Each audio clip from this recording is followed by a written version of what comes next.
Desa Taruh adalah sebuah desa yang terletak di Kecamatan Tegalalang, Kabupaten Gianyar.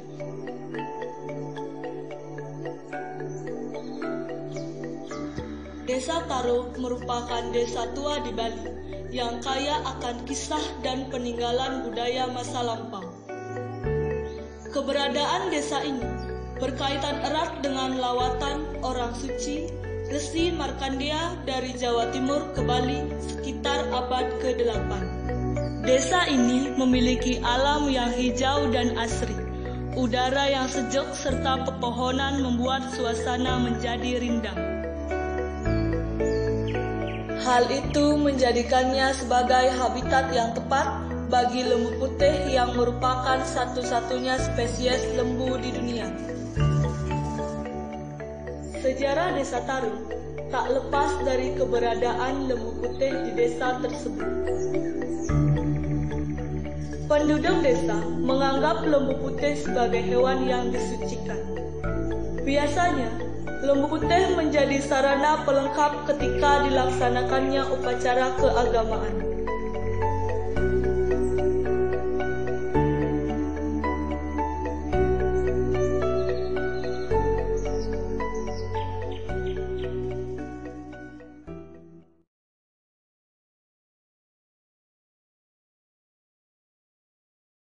April 2013 itu sudah mulai dibentuk yayasan. Jumlah lembu pada saat dikelola oleh yayasan itu jumlahnya 24 ekor. Dan sekarang itu sudah sampai 52 pada tahun ini 2019. Jadi yayasan didirikan dengan inspirasi untuk bisa melestarikan lembu putih. Pertama, lembu putih itu bisa digunakan untuk melengkapi upacara, baik upacara riwayatnya dan juga fitriyatnya, juga resiatnya.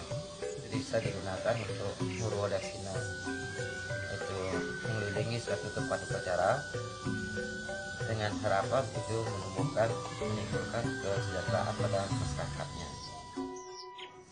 Jadi lembu ini juga dikeramatkan dan juga diperlakukan dengan cara terhormat demikian. Jadi begitu saat akhir juga dibuatkan suatu upacara. Demikian juga nanti setiap 6 bulannya juga sama juga seperti dengan upacara wawalungan yang lainnya. Itu pada saat tumpah kandangan itu juga diupacarai dan itu upacaranya cukup besar kalau di sini. Ada juga yang menggunakan sebagai pengobatan. Dan hari-hari yang ditentukan untuk pengobatan untuk tunas kambonya itu ya mungkin kejayon, purnama, tilam dan hari-hari keagamaan lainnya yang kaitannya dengan kepercayaan umat Hindu. Dari mana sumber pendanaan dari yayasan ini? Kalau melihat sumber dana yang digunakan atau yang dikelola oleh yayasan ini bersumber dari masyarakat. Jadi nilainya cukup tinggi setiap bulannya.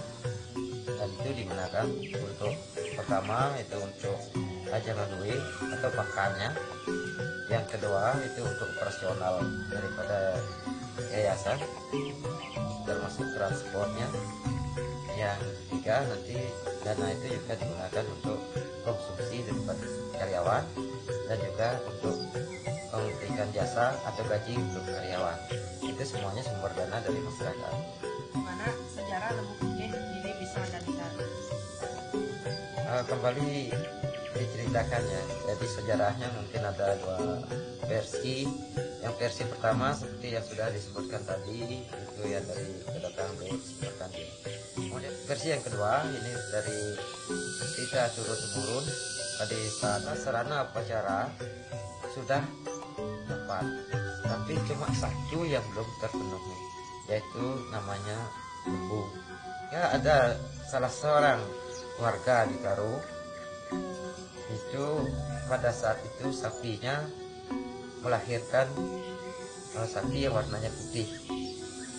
Dari siapapun sapi yang melahirkan seperti itu di warnanya putih itu tetap jadi diaturkan ke masyarakat Jadi masyarakat dikumpulkan di tempat ini dan itu di latar belakangi dengan upacara. Lembu itu sudah menjadi hak dan kewajiban daripada masyarakat, tidak bagi masih perorangan. Itu sejarahnya yang secara mitos itu secara turun-temurun diceritakan seperti itu.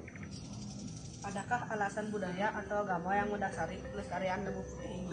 Jadi dari segi agama itu memang kena sangat bermanfaat untuk keagamaan, sehingga dari Purana yang ada di Taro itu sangat mengharapkan ini harus dilestarikan supaya tidak sampai punah gitu ya. Dan juga dari pemerintah ya, termasuk dari Kabupaten Gianyar juga sudah sangat respon sekali. Karena ini juga merupakan satu ikon daripada Kabupaten Gianyar ya, satu-satunya ada di Gianyar, satu-satunya ada di Bali, satu-satunya ada di Indonesia, bahkan di dunia ya mungkin cuma di sini saja ada lembu putihnya. Jadi kalau kaitannya dengan lembu yang di Jawa itu sangat bagus. Demikian juga ada yang sapi putih di India juga jauh berbeda. Nah itu dari penelitian yang telah dilakukan oleh peternakan Udayana juga sudah teliti, baik dari segi jenisnya juga sudah diteliti. Nah, sehingga itu tidak ada albinonya. Adakah bukti tentang hal tersebut, tentang sejarah? Bukti secara realnya itu ya mungkin dari cerita-cerita saja, tapi untuk kedepannya itu barangkali sudah ada yang menghimpun menjadikan satu buku, yaitu tentang sekilas lembu putih. Itu ada dari buku dan juga di Purana sudah dimasukkan. Apa harapan ke depannya kepada masyarakat dan umat Hindu terhadap keberadaan lembu putih?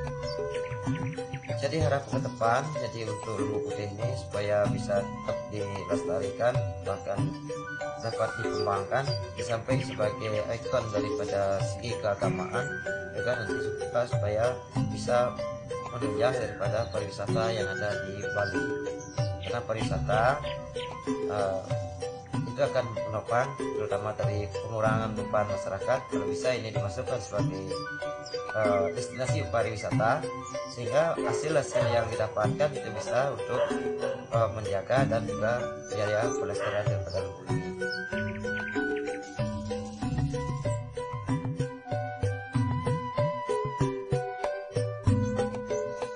Lembu putih tersebut dipercaya memiliki daya magis yang mana bisa menyembuhkan berbagai penyakit. Bagian-bagian lembu yang bisa digunakan adalah air kencing, air mata, dan kotoran dari lembu itu sendiri. Dengan keunikan yang sangat langka, membuat masyarakat Taro menjadikannya sebagai salah satu daya tarik wisata di Bali, yang dimaksudkan untuk menjaga kelestarian lembu putih.